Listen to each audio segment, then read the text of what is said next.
I know where you live. I do. You live on Someday Isle. Someday Isle. Excuse me? Join me for this episode of Coffee Cup Coaching to find out what am I talking about and why you live on Someday Isle.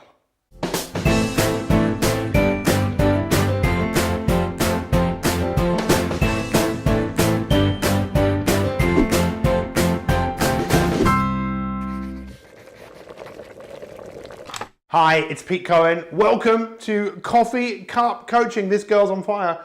Well, actually, I'm not a girl, but I am on fire. Coffee Cup Coaching is all about giving you coaching, giving you new ways of thinking, different perspectives, because people do not change when you tell them what to do. People change when their perspective changes. And if you don't believe me, go and tidy your room immediately. Now, how many of you immediately are going, what are you talking about? And how many of you feel what psychologists call psychological reactance, reacting to being told to do something? We don't like to be told to do things.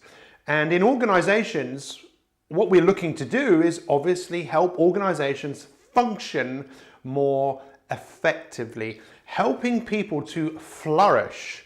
Flourish? What does that mean? Well, look, first off, I did say that you're living on Someday Isle. What does that mean? Well, how many times in your life have you said, you know what, I'll do that tomorrow. I'll get fit tomorrow. I'll get healthier tomorrow. I'll start reading that book tomorrow. You've heard of that expression, don't put off today what you can do tomorrow. No, it's the other way around, isn't it? You see, I'm dyslexic. Don't put off tomorrow what you can do today. Now, of all the work I've done, I think one of the areas that I've found most fascinating is human behavior around why we struggle to do the things that we know deep down that we really want to do. Look, for years, we were interested in making people happier, and we would talk about in the workplace, we want a happy workforce. And Martin Seligman, who's one of the forefathers of positive psychology, used to talk about authentic happiness and how would you measure that? You would measure that by how satisfied someone was with their life. Now things move on, and for me that was happiness or well-being theory 1.0. 2.0 was really about helping people to flourish. To flourish means to blossom, to thrive.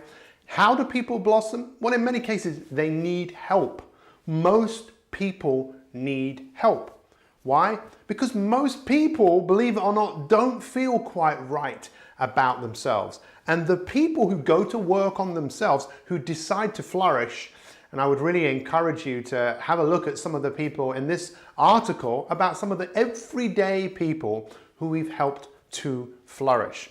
So, well-being theory, happiness theory 2.0, and please look at the work of Dr. Martin Seligman, really has moved on, because now we're more interested in not necessarily authentic happiness, we're interested in well-being. And how do we measure well-being? We measure well-being by what he called PERMA, P-E-R-M-A. And I would really encourage you to look at this. It's absolutely fascinating that people are flourishing. People are really happy when they are flourishing, and flourishing relates to this. So this is for positive. Being positive emotion, really, really important. I should learn to spell one of these days. Positive, there you go. But when people are positive or they're around a positive environment, they feel better.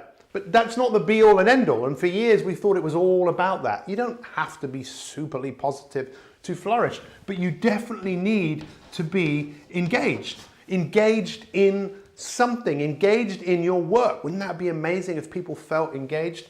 People have relationships, meaningful relationships. This is when people flourish. When we look at all of these different areas where people have meaning. There is a meaning to their life. There is a meaning to what they do. And for me, this is a big one, achievement. Everyone wants to achieve. And our goal to help people flourish is to help them have PERMA in their life. So if you work in an organization, especially if you're a leader, to build a culture where people are flourishing, those are the businesses that become truly unstoppable. In fact, in last week's article, we spoke about, what does a good strategy eat for breakfast? A culture.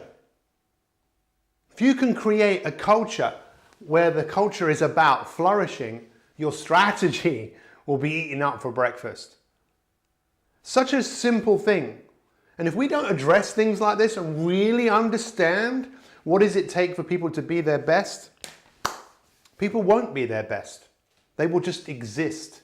And that, when people are just existing, that is where worry, fear, doubt, anxiety, that's where they live. Look, take a moment to read this article and become more aware of the power that coaching can play, and look at some of the people that we've helped.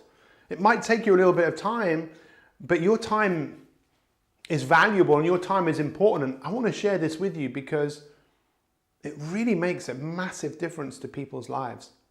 What are we here to do? What's the meaning of our life?